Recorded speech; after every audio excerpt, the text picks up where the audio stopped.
روحانی انقلاب۔ جناب جبار اور حسین اللہ کرم بیان فرماتے ہیں کہ بہت سارے عظیم لوگوں کی زندگی میں ترک گناہ ایک بڑی چیز مانی جاتی ہے، کیونکہ یہ چیز ان کی روحانیت میں بلندیاں حاصل کرنے کا باعث بن جاتی ہے، اور زیادہ تر یہ چیز جنسی شہوات سے اپنے نفس کو قابو میں رکھنے سے حاصل ہوتی ہے۔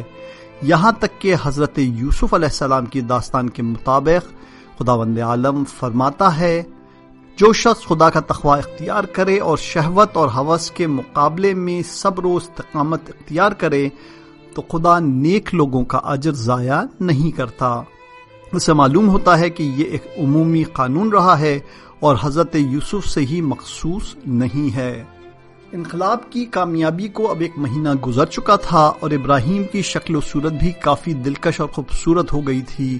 وہ ہر دن ایک خوبصورت کوٹ پہن کر کام پر آ جاتا تھا اور اس کا دفتر بھی شمالی تہران میں تھا۔ ایک دن میں نے اسے کافی پریشان اور غمگین دیکھا، بہت کم باتیں کر رہا تھا، اپنے ہی من میں کھویا ہوا تھا۔ میں اس کے پاس گیا اور تعجب خیز لہجے میں پوچھا، بھائی ابراہیم تجھے کیا ہو گیا ہے؟ اس نے کہا، نہیں کوئی خاص بات نہیں۔ میں نے کہا، نہیں بولو، اگر کوئی مسئلہ ہے تو شاید میں کوئی مدد کر سکوں۔ وہ چپ ہو گیا، لیکن صاف ظاہر ہے کہ اسے کوئی مشکل پیش آئی ہے۔ بڑے نرم انداز میں بولا، کچھ دنوں سے اس محلے کی ایک بے پردہ لڑکی میرے پیچھے پڑی ہوئی ہے، کہتی ہے کہ میں جب تک تجھے اپنا نہ لوں گی چھوڑوں گی نہیں۔ میں تھوڑی دیر خاموش ہو کر سوچنے لگا، پھر زور زور سے ہنسا۔ ابراہیم نے تعجب سے اپنا سر اوپر اٹھایا اور پوچھا، اس میں ہنسنے کی کیا بات ہے؟ میں نے کہا، بھائی ابراہیم میں تو ڈر سا گیا تھا، سوچ رہا تھا معلوم نہیں تجھے کون سی مشکل پیش آئی ہے۔ میں نے اس کی شکل و صورت اور قد و قامت پر ایک سرسری نظر ڈالتے ہوئے کہا، بھائی تیری اس پرسنالٹی اور خوبصورتی کے ہوتے ہوئے یہ کون سی عجیب بات ہے؟ اس نے کہا، کیا مطلب؟ یعنی اس نے میرا یہ رنگ ڈھنگ دیکھ کر ایسا کہا؟ میں نے مسکراتے ہوئے کہا، اس میں ذرہ برابر شک نہیں۔ دوسرے دن مجھے ابراہیم کو دیکھتے ہی ہنسی آ گئی۔ آج وہ گنجا ہو کر اور کوٹ پینٹ پہننے کے بجائے ایک لمبا کرتا پاجامہ اور چپل پہن کر بے تکی شکل و صورت کے ساتھ دفتر آیا ہوا تھا، اور ایک مدت تک وہ ایسے ہی چلتا رہا، یہاں تک کہ اس شیطانی وسوسے سے آزاد ہو گیا۔ مختلف مسائل میں دقت عملی اور تیز بینی ابراہیم کی منفرد خصوصیت تھی، یہی چیز اسے اپنے دوستوں سے ممتاز بنا دیتی تھی۔ اپریل 1979 کی بات ہے کہ ہم اور ابراہیم انقلابی کمیٹی کے کچھ جوانوں کے ساتھ ایک خصوصی آپریشن پر گئے۔ ہمیں خبر ملی تھی کہ ایک فلیٹ اپارٹمنٹ میں ایک سابق شہنشاہی ایجنٹ کو دیکھا گیا ہے، جس کی انقلابیوں کو اس کے سابقہ کرتوتوں کی بنا پر سخت تلاش تھی۔ ہمیں جو ایڈریس ملا تھا، ہم لوگ 2 گاڑیوں میں سوار ہو کر وہاں پہنچ گئے اور اپارٹمنٹ میں داخل ہوئے اور کسی مزاحمت کے بغیر مشکوک آدمی کو گرفتار کر لیا گیا۔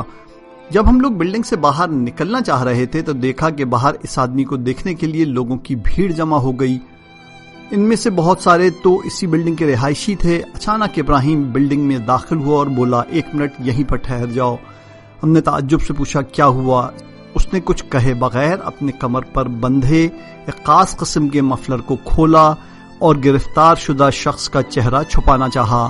میں نے کہا، ابراہیم یہ تم کیا کر رہے ہو؟ ابراہیم اس شخص کا چہرہ مفلر سے چھپاتے ہوئے بولا، ہم نے صرف ایک فون کال کی بنیاد پر اس شخص کو گرفتار کیا ہے، اور اگر یہ خبر جھوٹی ہوئی تو یہ شخص خواہ بدنام ہو جائے گا اور پھر یہاں پر نہیں جی سکے گا۔ یہاں کے سارے لوگ اسے ایک مجرم کی نظر سے دیکھیں گے، لیکن چہرہ مخفی رہنے کی صورت میں کوئی اسے نہیں پہچان سکے گا، اور کل کو اگر یہ رہا بھی ہو جائے تو اسے کوئی مشکل نہیں پیش آئے گی۔ جب ہم لوگ بلڈنگ سے باہر آئے تو لوگوں نے اسے نہیں پہچانا۔ تب مجھے پتا چلا کہ ابراہیم کی نظر کتنی دقیق اور تیز ہے، اس کی نظر میں دوسروں کی عزت و احترام کی کتنی اہمیت ہے۔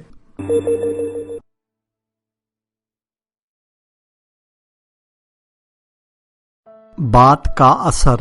ابراہیم فریدوند کچھ اس طرح بیان کرتے ہیں کہ انقلاب کی کامیابی کے چند مہینے گزر چکے تھے۔ میرے ایک دوست نے مجھ سے کہا، تم کل ابراہیم کے ساتھ محکمہ کھیل کے دفتر چلے جانا، داؤدی صاحب محکمہ کھیل کے انچارج کو تم لوگوں سے کچھ کام ہے۔ اگلی صبح ہم ایڈریس لے کر محکمہ کھیل کے دفتر چلے گئے۔ ابراہیم کے ہائی اسکول کے ماسٹر داؤدی صاحب نے بڑی گرم جوشی سے ہمارا استقبال کیا۔ اس کے بعد کچھ اور لوگوں کے ساتھ ہم لوگ اسٹیڈیم میں داخل ہو گئے۔ آپ نے کافی گپ شپ کے بعد ہم سے کہا، تم لوگ ورزشکار اور انقلابی جوان ہو، لہٰذا آؤ اور کھیل کے محکمے میں کوئی ذمہ داری سنبھالو۔ داؤدی صاحب نے مجھ سے اور ابراہیم سے کہا کہ محکمے کی انسپیکشن جانچ پڑتال کا عہدہ ہم نے تم لوگوں کے لیے رکھا ہے، اور ہم لوگوں نے بھی تھوڑی بہت گفتگو کے بعد یہ ذمہ داری قبول کر لی۔ دوسرے دن سے ہماری ڈیوٹی شروع ہو گئی، اور اگر کہیں پر ہمیں کوئی مشکل پیش آتی تو ہم داؤدی صاحب سے مدد لیتے تھے۔ مجھے اچھی طرح یاد ہے کہ ایک دن ابراہیم انسپیکشن دفتر میں داخل ہوا تو پوچھنے لگا کہ کیا کر رہے ہو۔ میں نے کہا کہ ایک صاحب کا نوکری سے سسپینڈنگ آرڈر لکھ رہا ہوں۔ اس نے پوچھا کس کا سسپینڈنگ آرڈر؟ میں نے کہا کہ ایک موصولہ رپورٹ کے مطابق کھیل کے ایک فیڈریشن کا ہیڈ نامناسب شکل و صورت میں دفتر آتا ہے اور دوسرے ماتحتوں بالخصوص خواتین کے ساتھ صحیح رویہ نہیں اپناتا، اور یہ بھی شکایت ہے کہ وہ انقلابی اصولوں کے منافی مواقف بھی رکھتا ہے، اور سب سے بڑھ کر یہ کہ اس کی بیوی بھی بے پردہ گھومتی ہے۔ میں یہی رپورٹ لکھ رہا تھا۔ میں نے کہا کہ اس کی ایک کاپی انقلابی مشاورتی کونسل کو بھی بھیج دیتا ہوں۔ ابراہیم نے پوچھا کیا میں رپورٹ دیکھ سکتا ہوں؟ میں نے کہا لو یہ رہی رپورٹ اور یہ رہا سسپینڈنگ آرڈر۔ اس نے رپورٹ کو غور سے پڑھا، پھر پوچھا تم نے خود اس شخص سے بات کی ہے؟ میں نے کہا نہیں، میں ضروری نہیں سمجھتا، سبھی جانتے ہیں کہ وہ کس خماش کا انسان ہے۔ اس نے جواب دیا یہ تو کوئی بات نہیں ہوئی، ایک جھوٹا انسان ہی ایسا ہوتا ہے جو ہر سنی سنائی بات کی تائید کر دیتا ہے۔ میں نے کہا آخر اسی فیڈریشن کے اپنے جوانوں نے اطلاع دی تھی۔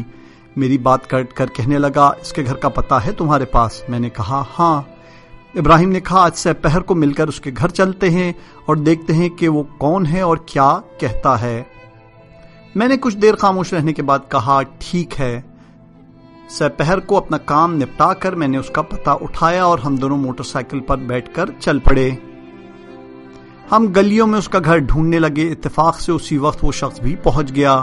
رپورٹ پر لگی اس کی تصویر کے ذریعے ہم نے اسے پہچان لیا۔ ایک بینز گاڑی اس کے گھر کے سامنے رکی، ایک خاتون جو تقریباً بے پردہ تھی گاڑی سے اتری اور گھر کا دروازہ کھولا تو وہ شخص گاڑی کو اندر لے گیا۔ میں نے کہا دیکھا ابراہیم، دیکھا تم نے، اس شخص کا کوئی نہ کوئی مسئلہ ضرور ہے۔ کہنے لگا پہلے ہم اس سے بات تو کر لینی چاہیے، اس کے بعد تمہیں کوئی فیصلہ کرنا چاہیے۔ میں موٹر سائیکل کو گھر کے سامنے لے گیا اور اسے اسٹینڈ پر کھڑا کر دیا۔ ابراہیم نے گھنٹی بجائی، وہ شخص جو ابھی تک صحن میں ہی تھا دروازے پر آیا۔ وہ کافی موٹی جسامت کا مالک تھا، اس نے کلین شیو کر رکھی تھی۔ ہم دونوں کو اس کے محلے میں دیکھ کر کافی حیران ہوا، ہم پر ایک نظر ڈال لی اور کہنے لگا فرمائیے۔ میں نے اپنے آپ سے کہا کہ اگر میں ابراہیم کی جگہ ہوتا تو اس کی خوب خبر لیتا، لیکن ابراہیم نے اپنے نرم لہجے میں مسکراتے ہوئے اسے سلام کیا اور کہا میں ابراہیم ہادی ہوں، آپ سے کچھ پوچھنا چاہتا ہوں، اس لیے آپ کو زحمت دے رہا ہوں۔ اس نے کہا آپ کا نام کافی سنا سا لگتا ہے، یہی کچھ دن ہوئے کہ آپ کے بارے میں سنا، شاید محکمے میں؟ ہاں محکمے کا شعبہ تفتیش ایسا ہی ہے نا؟ ابراہیم نے مسکراتے ہوئے کہا جی۔ وہ کافی حواس باختہ ہوا اور ہمیں اندر لے جانے کے لیے اصرار کرنے لگا۔ ابراہیم نے کہا بہت شکریہ، بس آپ سے تھوڑی سی دیر کا کام ہے، اس کے بعد اجازت چاہیں گے۔ ابراہیم اس کے ساتھ باتیں کرنے لگا، تقریباً 1 گھنٹہ ہو گیا مگر ہمیں یہ وقت گزرنے کا احساس بھی نہ ہوا۔ ابراہیم نے اسے ہر چیز کے بارے میں بتایا، ہر مورد کے لیے اس کے سامنے ایک مثال رکھی۔ وہ کہہ رہا تھا دیکھو میرے عزیز دوست، تمہاری بیوی فقط تمہارے لیے ہے، دوسروں کے سامنے نمائش کے لیے نہیں ہے۔ تم جانتے ہو کہ تمہاری بے پردہ بیوی کو دیکھ کر کتنے ہی نوجوان گناہ میں مبتلا ہو جاتے ہیں، اور دوسری بات یہ ہے کہ جب تم ایک ادارے کے انچارج ہو تو تمہیں نامناسب باتیں اور فضول مذاق نہیں کرنا چاہیے، اور وہ بھی اپنے ماتحت کام کرنے والی خواتین کے ساتھ۔ تم اس سے پہلے اپنے شعبے میں چیمپئن تھے، لیکن حقیقی چیمپئن وہ ہوتا ہے جو غلط کاموں کا راستہ روکے۔ اس کے بعد ابراہیم نے انقلاب، خون شہداء، امام خمینی اور ملک دشمنوں کے بارے میں بہت سی باتیں کی۔ وہ شخص بھی ابراہیم کی تائید کرتا گیا۔ آخر میں ابراہیم نے کہا دیکھو میرے عزیز، یہ تمہارا سسپینڈنگ آرڈر ہے۔ ایک دفعہ تو اس کے پیروں تلے زمین نکل گئی، اس نے تھوک نگلا اور پھٹی پھٹی آنکھوں سے ہماری طرف دیکھنے لگا۔ ابراہیم نے مسکراتے ہوئے وہ آرڈر اسی کے سامنے پھاڑ دیا اور کہا میرے دوست میری باتوں پر غور کرنا۔ اس کے بعد ہم نے خدا حافظ کہا اور موٹر سائیکل پر بیٹھ کر اپنے راستے پر ہو لیے۔ سڑک کے نکڑ پر پہنچ کر میں نے پیچھے کی طرف دیکھا تو وہ شخص ابھی تک گھر میں داخل نہیں ہوا تھا، بلکہ وہیں کھڑا ہمیں دیکھا جا رہا تھا۔ میں نے کہا، ابراہیم بھائی بہت اچھی باتیں کی تم نے، ان باتوں کا تو مجھ پر بھی اثر ہونے لگا۔ اس نے مسکراتے ہوئے کہا، یار ہم کس قابل ہیں، فقط خدا ہی ہے جس نے میری زبان سے باتوں کو کہلوا دیا، انشاءاللہ ان باتوں کا اس پر اثر ہوگا۔ پھر کہنے لگا، خاطر جمع رکھو، اچھے رویے سے بڑھ کر انسان پر کوئی بھی چیز اثر انداز نہیں ہوتی۔ کیا تم نے نہیں پڑھا کہ قرآن مجید میں خدا اپنے پیغمبر صلی اللہ علیہ وآلہ وسلم سے ارشاد فرماتا ہے، اگر آپ تندخو اور سنگ دل ہوتے تو یہ لوگ آپ کے پاس سے منتشر ہو جاتے۔ بس ہمیں کم از کم اپنے پیغمبر کا یہ کردار سیکھنا چاہیے۔ 1-2 ماہ گزرے تو اسی فیڈریشن کی ایک نئی رپورٹ ہمارے پاس پہنچی کہ مذکورہ انچارج کافی بدل چکا ہے اور ادارے میں دوسروں کے ساتھ اس کا رویہ اور اخلاق کافی حد تک تبدیل ہو چکا ہے، حتیٰ کہ اس کی بیوی باحجاب ہو کر اپنے کام پر جاتی ہے۔ میں نے ابراہیم کو دیکھا اور رپورٹ اس کے ہاتھ میں تھما دی۔ میں اس کے رد عمل کا انتظار کر رہا تھا۔ اس نے رپورٹ پڑھنے کے بعد کہا، خدا کا شکر ہے۔ اس کے بعد اس نے بات کا رخ پھیر دیا، لیکن مجھے کوئی شک نہیں تھا کہ ابراہیم کے اخلاص نے اپنا کام دکھایا تھا۔ اس کی خلوص بھری گفتگو نے فیڈریشن کے اس انچارج کو مکمل طور پر بدل کر رکھ دیا تھا۔ لوگوں کی امداد۔ حدیث قدسی میں خداوند عالم فرماتا ہے، انسان میرا خاندان ہے، پس میرے نزدیک سب سے محبوب بندے وہ ہیں جو انسانوں کے لیے زیادہ مہربان ہیں اور ان کی ضروریات پوری کرنے کے لیے کوشاں رہتے ہیں۔ کافی عجیب بات تھی، شہید سعیدی روڈ کے شروع میں کافی لوگوں کی بھیڑ لگی ہوئی تھی۔ میں اور ابراہیم آگے بڑھے۔ میں نے پوچھا، کیا ہوا ہے؟ بتایا گیا کہ یہ لڑکا ذہنی مریض ہے، ہر روز یہاں آ جاتا ہے اور نہر سے گندے پانی کی بالٹی بھر کر خوش پوش اور خوبصورت لوگوں پر پھینک دیتا ہے۔ لوگ آہستہ آہستہ وہاں سے ہٹ رہے تھے۔ ایک مرد جس نے کافی صاف ستھرا اور سلجھا ہوا کوٹ پینٹ پہن رکھا تھا، اس سے اس لڑکے نے گیلا کر دیا تھا۔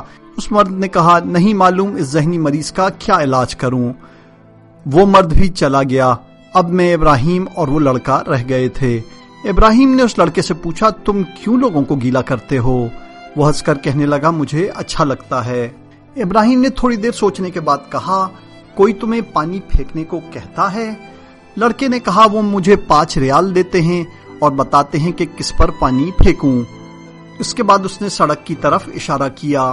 وہاں 3 آوارہ اور لوفر قسم کے جوان کھڑے ہنس رہے تھے۔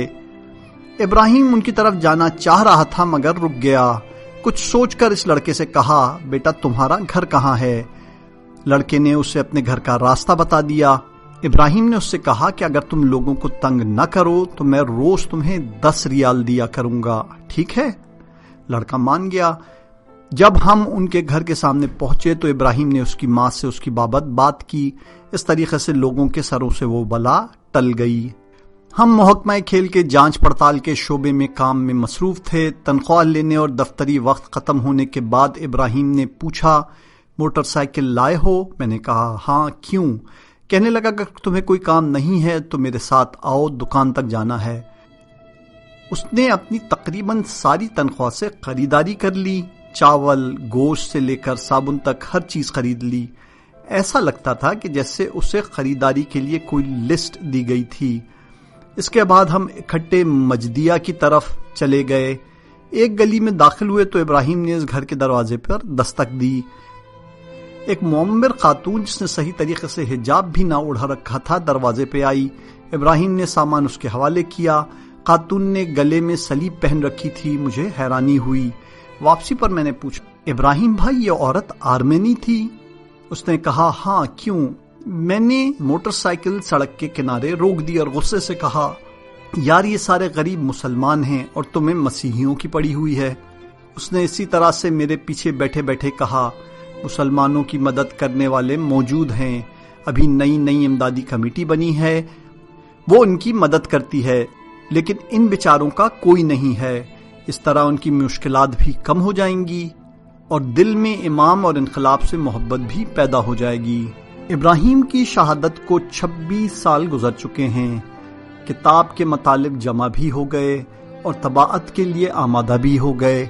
ایک دن مسجد کے ایک نمازی نے مجھے بلا کر کہا، آغا ابراہیم کی رسومات کے لیے کوئی کام بھی ہو تو ہم حاضر خدمت ہیں۔ میں نے تعجب سے پوچھا، آپ شہید ہادی کو پہچانتے ہیں؟ ان سے کبھی ملے بھی ہیں؟ اس نے کہا، نہیں، پچھلے سال جب ان کی یاد میں تقریبات منعقد ہو رہی تھیں اس وقت تک میں شہید ابراہیم ہادی کے بارے میں نہیں جانتا تھا، مگر شہید ابراہیم ہادی کا میری گردن پہ ایک بہت بڑا حق ہے۔ مجھے جاننے کی جلدی تھی مگر پھر بھی میں اس شخص کے نزدیک ہو کر بیٹھ گیا اور تعجب سے پوچھا، کون سا حق؟ وہ بتانے لگا، پچھلے سال اس کی یاد میں منعقد کی جانے والی ایک یادگار تقریب میں آپ لوگوں نے آقا ابراہیم کی تصویر والی چابی کے چھلے تقسیم کیے تھے۔ میں نے بھی ایک لے لیا تھا اور اپنی گاڑی کی چابی اس میں ڈال لی تھی۔ کچھ دن پہلے میں اپنے گھر والوں کے ساتھ ایک سفر سے لوٹ رہا تھا۔ راستے میں ہم ایک ریسٹورانٹ پر رکے۔ جب گاڑی میں سوار ہونے لگے تو مجھے یہ دیکھ کر دھچکا لگا کہ چابی تو گاڑی میں ہی رہ گئی ہے، دروازے بند تھے۔ میں نے اپنی بیوی سے پوچھا، تمہارے پاس دوسری چابی ہے؟ وہ کہنے لگی، نہیں، میرا پرس بھی گاڑی میں پڑا ہوا ہے۔ مجھے کافی پریشانی ہوئی، لاکھ جتن کیے مگر دروازہ نہ کھلا۔ سردی زوروں پر تھی۔ ایک دفعہ تو میں نے سوچا کہ شیشہ توڑ دوں، لیکن موسم کافی سرد تھا اور سفر طولانی۔ اچانک میری نظر گاڑی کے اندر چھلے پر موجود ابراہیم کی تصویر پہ پڑی۔ ایسا لگ رہا تھا کہ وہ میری ہی طرف دیکھ رہا ہو۔ میں نے بھی تھوڑی سی دیر اس پہ نظریں جمائے رکھیں، پھر کہا، آغا ابراہیم، میں نے سنا ہے کہ جب تک تم زندہ تھے لوگوں کی مشکلات حل کرتے رہتے تھے، شہید تو ہمیشہ زندہ ہوتا ہے۔ پھر میں نے دعا کی کہ خدایا شہید ہادی کی عزت کا واسطہ میری مشکل حل فرما۔ اسی طرح اچانک میرا ہاتھ کوٹ کی جیب میں گیا، میں نے گھر کی چابیوں کا گچھا نکالا اور بلا ارادہ ایک چابی دروازے کے تالے میں ڈال دی۔ تھوڑی سی ہلائی تو تالا کھل گیا۔ ہم خوشی سے نہال ہو گئے اور گاڑی میں بیٹھ گئے۔ میں نے خدا کا شکر ادا کیا۔ اس کے بعد میری نظر آقا ابراہیم کی تصویر پر جم گئی۔ میں نے کہا، بہت شکریہ، انشاءاللہ میں اس احسان کا بدلہ اتاروں گا۔ ابھی ہم نے حرکت نہیں کی تھی کہ میری بیوی نے پوچھا، گاڑی کا دروازہ کس چابی سے کھلا ہے؟ میں نے حیران ہو کر کہا کہ ہاں تم سچ کہہ رہی ہو، کون سی چابی تھی بھلا؟ میں گاڑی سے اترا اور ایک ایک کر کے ساری چابیاں دیکھ لیں، لیکن دروازہ کسی چابی سے کھلنے کا نام نہیں لے رہا تھا۔ میں نے وہیں کھڑے کھڑے ایک گہرا سانس لیا اور کہا، آقا ابراہیم تمہارا بہت بہت شکریہ، تم شہادت کے بعد بھی لوگوں کی مشکلات حل کر رہے ہو۔